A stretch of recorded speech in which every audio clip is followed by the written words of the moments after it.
Is it on? It must be. Okay.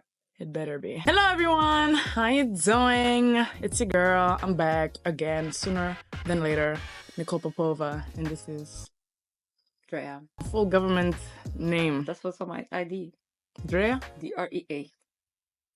Pont.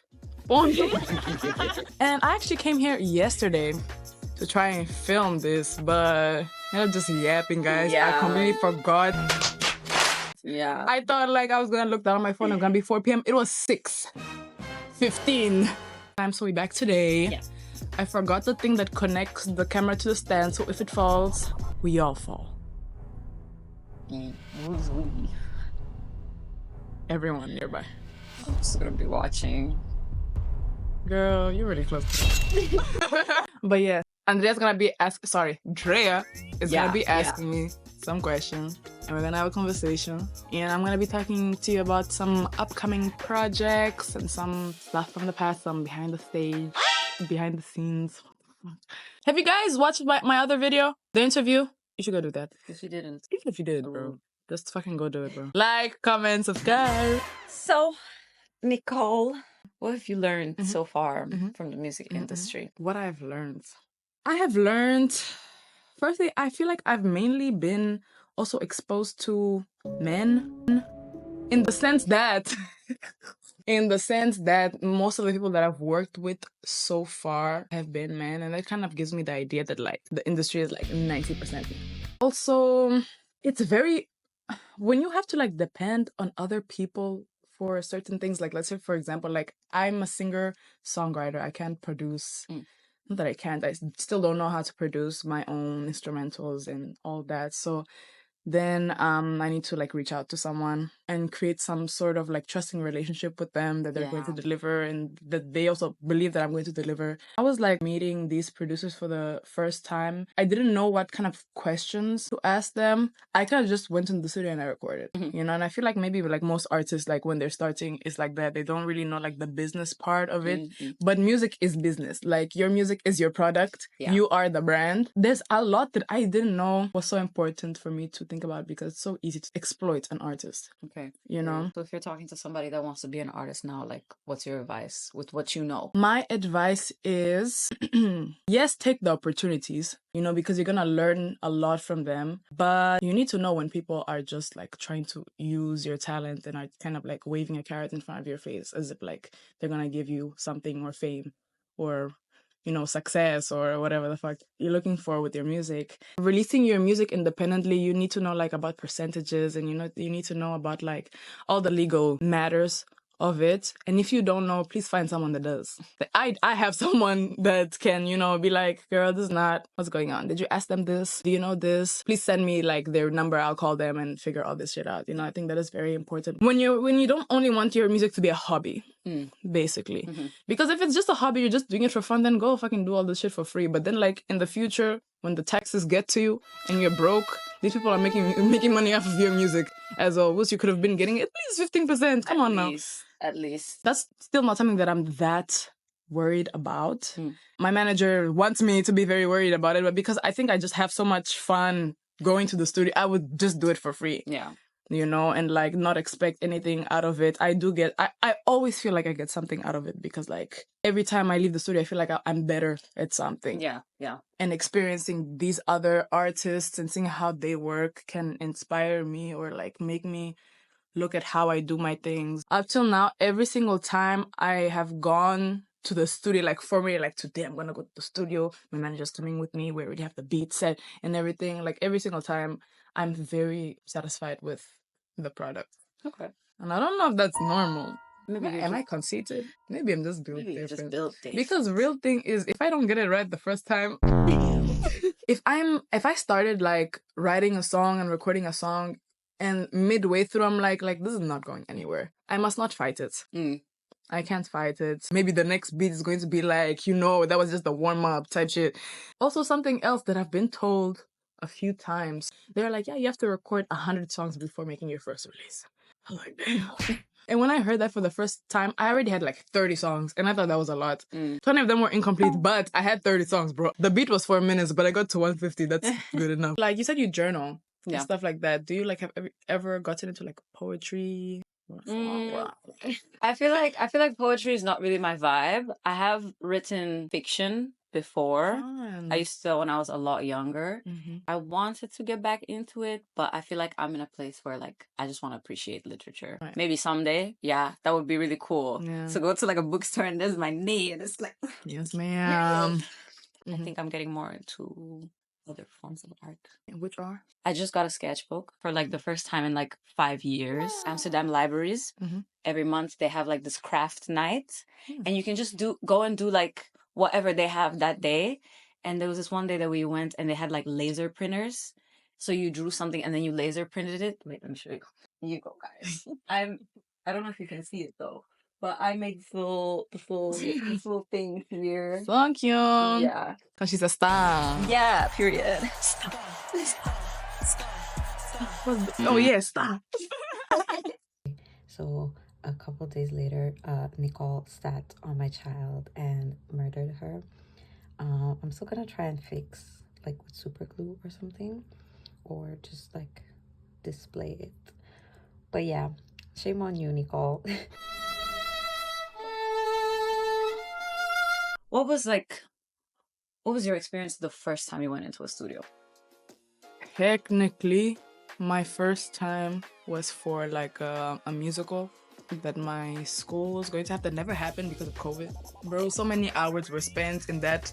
The studio wasn't a church, girl. Was that a church? I'm pretty sure it was a church. But the first time I officially went to the studio, it also wasn't for my own project, but like I did the songwriting. Yeah, I was featuring in his song. He's a rapper. He put on SoundCloud. I'll put the link in the description. I think we all gotta start in SoundCloud, bro. Humble beginnings. I feel like everybody that I know, and actually now that we've been hanging out, I've been remembering so many of my friends that were artists when I was younger, and I was like, yeah, everybody listens to SoundCloud. Yeah, it's free. Everybody. It's simple, straightforward, no copyright bullshit. Like, yeah, it was super cool. It was a bit intimidating. I'm not gonna lie. The first time, my legs were shaking, guys. Like in my head, I wasn't even scared, but my body was reacting to that experience. I was just shaking, and I don't know how to explain it, actually. Because in my head, I'm like, girl, why are you shaking? Like, you sing live. Imagine in the studio, like... No, I totally get that. Again, go check out the song. Link in the description. Subscribe. I think that wraps it. It was really nice. It was also really chilled. I didn't feel any pressure. They were really supportive every step of the way. And I did also set up my SoundCloud. So I will also put that in my description. What is like your studio essentials? Like, what do you need when you're in the studio? What do you need? You need snacks. Obviously. Yes. But like even the most random things, like what makes you feel more comfortable in a studio? I need water. Well, bare minimum. No, but I've got to the studio and all they had was Red Bull. What they be doing to you at the studio? Listen. You need to be like, please get us water. I've got the tap. But no, I've gone to the studio and all they had was Red Bull.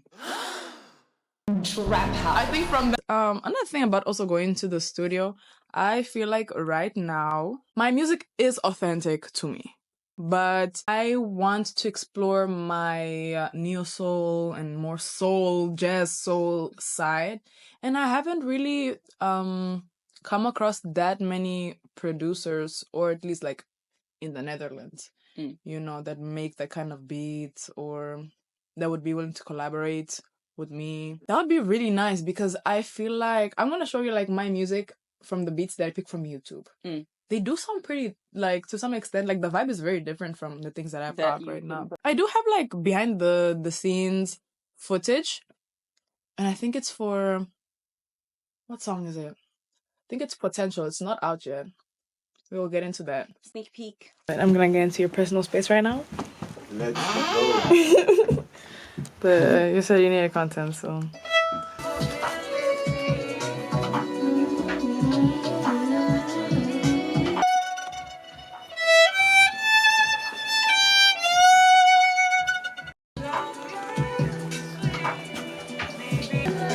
Yeah, show me your shoes.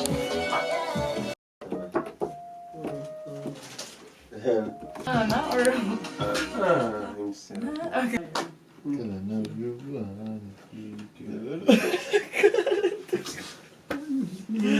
Barna patatuga, papa.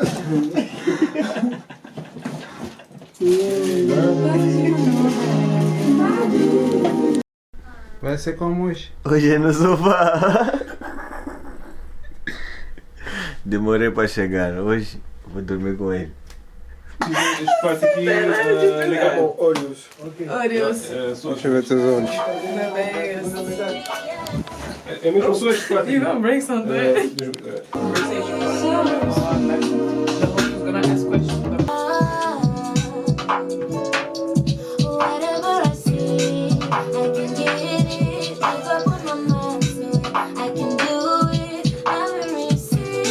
So producers in the Netherlands that be listening to Mary J. Blige like that, hit me up. I'm trying to work. Mary J. Blige is good. Trying to work. Mary J. Blige is good. Right? Yeah. You know that like. It's just. It's so like. They don't make music like that anymore. They don't. They really. If you know somebody that makes music like that, please leave it in the comments because I need music like that in my life right now. You know, and even though I really want to make that music, I know it's not that commercial anymore. And that really hurts my feelings. Do you think though? Because I see so much on like TikTok of people trying to recreate music from like the 80s, 90s. Because people really want that nostalgia. Like everything feels very commercial right now in terms of music. For sure. Like in terms of even artists that I previously liked. Like when I listen to their music now, I'm just like, this is not the same. This is not the same vibe. It all feels like very commercial. Yeah. Unfortunately. For sure. But at the same time, it's very hard for me to... I don't know, let's take... Who I'm thinking about right now is like The Weeknd. I don't think his music now is bad. I don't think it's bad. His music is good. But I don't know, I just connected so much better. The way they were like, no, it's not bad. It's good. Listen, hear me out, bro. It's not bad. Hold on. That's not what we're saying. Hold on. That's not what we're saying. Because, yo, you're gonna drag me.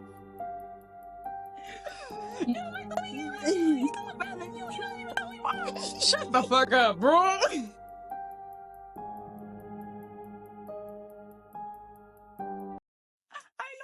No, literally. Shit. You know who I think? Completely different, like, genre?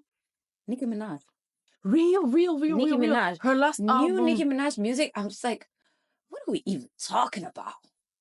I listen to it and I'm trying to... I understand, but it feels staged. I don't understand. It feels like it's... I don't understand. I don't understand. Know, bro. I don't know. And my biggest example is Drake.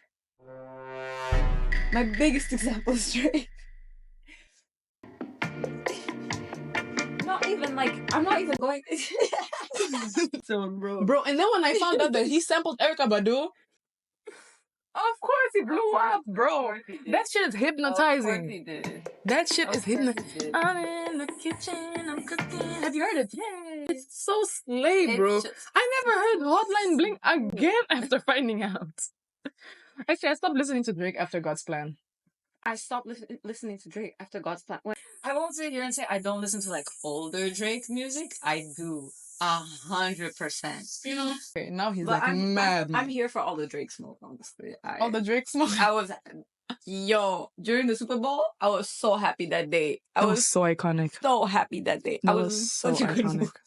That was beyond iconic. I'm bro. so sorry, Drake.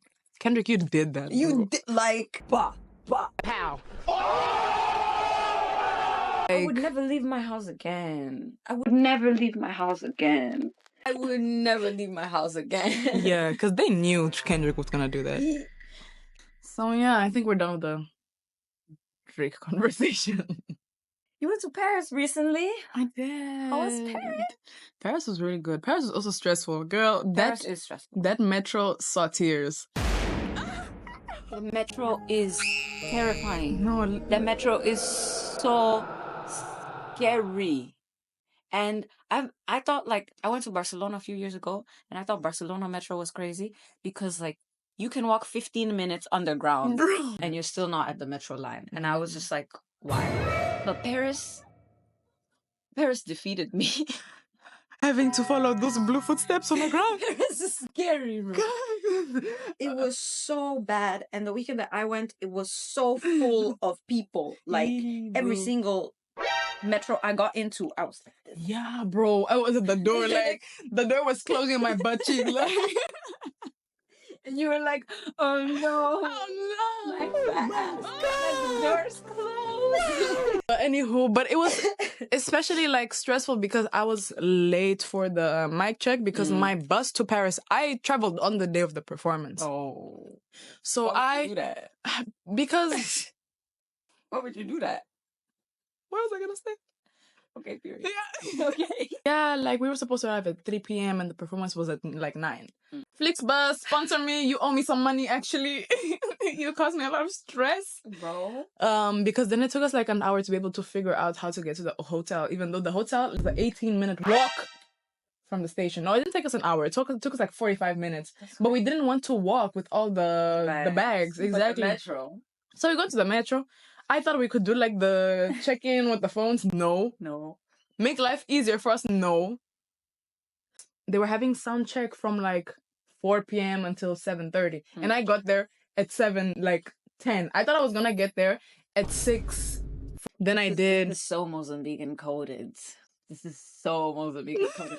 I thought I had more time than I had left is just like it's in our blood. You know? It's genetic. Why couldn't my Slavic side come in at that point, bro? No. Our white sides, they always lose to the Mozambican. I thought I had more time. They always lose. Real. But somehow I always make it in time. Made it. I'm never late for my performance per se. You know what? People are gonna start thinking that I'm irresponsible. I'm not gonna put this in the video. Guys, but the bus was like late, this. y'all. It's not like and I made it in time and I didn't stress anybody out. But it took us so long that I was so stressed. I wouldn't have cried. But that's the other thing. I was with my man. Both of us trying to find this. Was so stressful because like sometimes I would walk in the wrong direction and he'd get angry at me and then he'd drag me to the other wrong direction, bro. And then it was just so stressful. That's what it's like being in Paris. And come on, guys. I had just traveled that day. Yeah. Give me a break. But besides that... Yeah, the actual performance. Besides that, I'm just traumatized a little bit. Paris is traumatized. Yeah. Besides that, the performance itself went amazing. Parisians are an amazing crowd. So supportive. They even like sang along and like I don't even have to ask them. Like so sweet. You know? And afterwards everyone's like, yeah, you did so well. And I just felt so. And also, who's in Paris? Toya K. And it was her release party, so go listen to her music as well. Princess Treatment Only.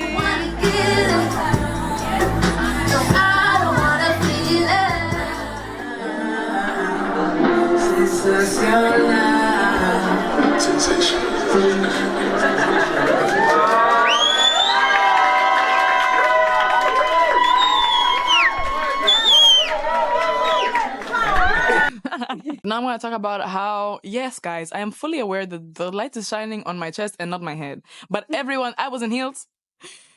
Everyone there, clearly, like all the artists were not 6 foot. Shit. Bro, the tall body lifestyle, I've heard, is insane. The light was here. I've heard is insane. If I at least organized my cleavage for something, bro. You could have told me. At least I would have pushed up broad this shit. You know, give him a show. Bro, do you know that like for 4 months I lived in Brussels and I commuted every week on Flixbus. Really? To go to uni. Crazy shit.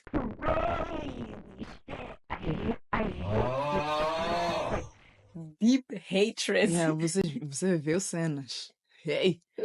Bro. Flixbus to uni? Bro. Girl, we gotta make it out of the hood. This ain't it. I did make it out of the hood. Now I live in Amsterdam. Like, to be fair, I live in the hood of Amsterdam, but that's besides the point. But you don't have to take a Flixbus to uni. But I never questioned my want of that diploma so deeply. Hey, bro, for real. I was just like, do I... For how long? 4 months. Besides that, something else that happened in Paris is that, as I said, I got together with my girl, Toya K. We have a song that is going to be released soon. It's gonna be in the EP as well. Here are some just footage of us filming us singing the song.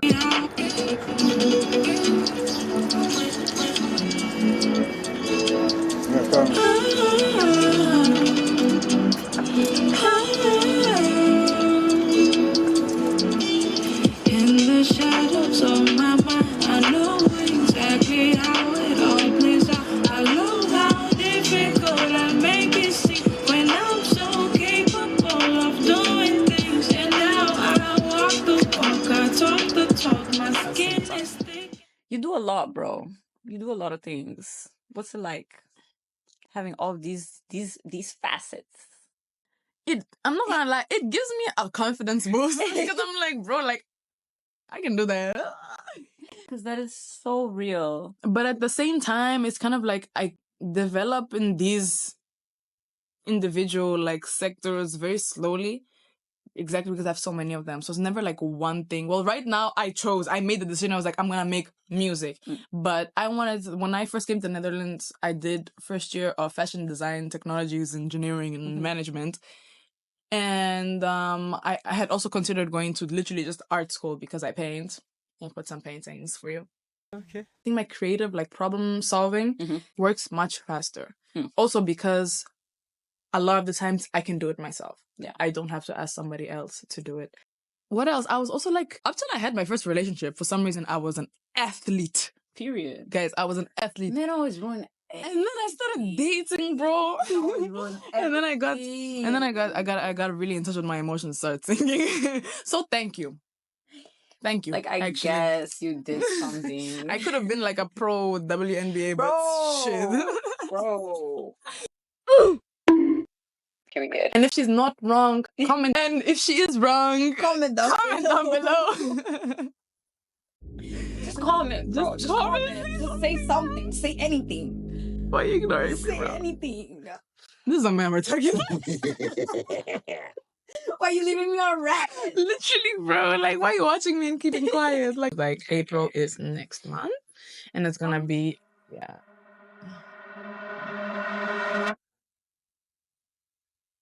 It is April next month, guys. It's April next month. Oh my God, bro. I'm graduating. Oh, yeah, girl. Yeah, girl. You got the passport. You can stay. Okay, so both of us have like very creative friends. Yeah. You know, and let me ask you, how do you think that has impacted, like how has that rubbed off into your life? So much and so well. I feel like now my closest friend that is an artist is my roommate, and she really like gets me to go out and do artsy things, and that's really nice. I feel like I've always been a very creative person, but for the past 4 years in the Netherlands, you know how life is like when one thing works well, everything else just starts. Real, because also as soon as you're finishing your degree and like so I feel like this year I have really gotten back into touch with my creative side and like going back into doing artsy things that I enjoy. For sure. And having artistic friends has been so good because they're also so inspiring. Like people that have been doing art consistently, it just comes to them so naturally. Yeah. It just comes to them so naturally, and I just love to watch. And that inspires me a lot.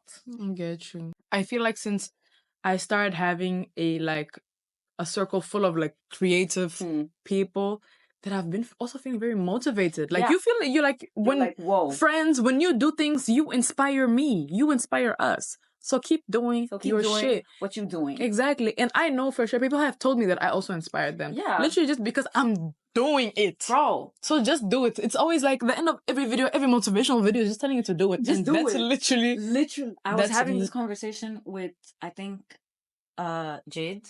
And it was like, I realized that like, there's no advice that people can keep giving me. There's no excuse. It gets to a point where it's like, just get up and do it. Like, real, bro, because I feel like we get so lost in our excuses. Yeah. Then it's like, okay, I can't start a YouTube channel because I don't have a quality camera. Yeah. And then I had a quality camera. And I still didn't fucking do it. Because then I don't know how to use the editing app. And now I don't know how to use it. So I was like, literally like, what is wrong with me? Let's just do this. This has been, and that's the worst part. It has been a dream of mine. It's like something to do you this. really want, and you keep like coming up with excuses to not do that thing that you really, really want to do. Literally. You're scared of coming out of your comfort zone. And it's understandable, but like, get up. Yeah, exactly. Yo, guys, listen to all the I hate the motivational videos. You see the one that have like the text of like they have the text and the tiger picture in the back. Or like the lion. Or the lion in black and white. Super like overexposed. Bro. The lion needs to leave us alone, bro. It needs to stop coming up, bro. Sometimes. I respect a hustler. Bro. That is one thing. Like whenever I see those cringy videos of people on TikTok, at first I'm like, this is so cringe. And I'm like, damn, they probably just made $5 billion. Exactly, I'm bro. just here in my room. Like I'm just laughing and broke. Bro, people should never laugh. Bro, people should never laugh. People should never laugh, bro. That's our coping mechanism. But yeah, that's one thing that I'm always like, at least they're chasing the bag. At the very least, they're chasing the bag. Exactly. And if you're gonna do something and people are gonna laugh at you, at least you're chasing the bag. Come on now. Get into it. We have answered every question. This has been a very productive conversation. You know, I feel light after this. You know?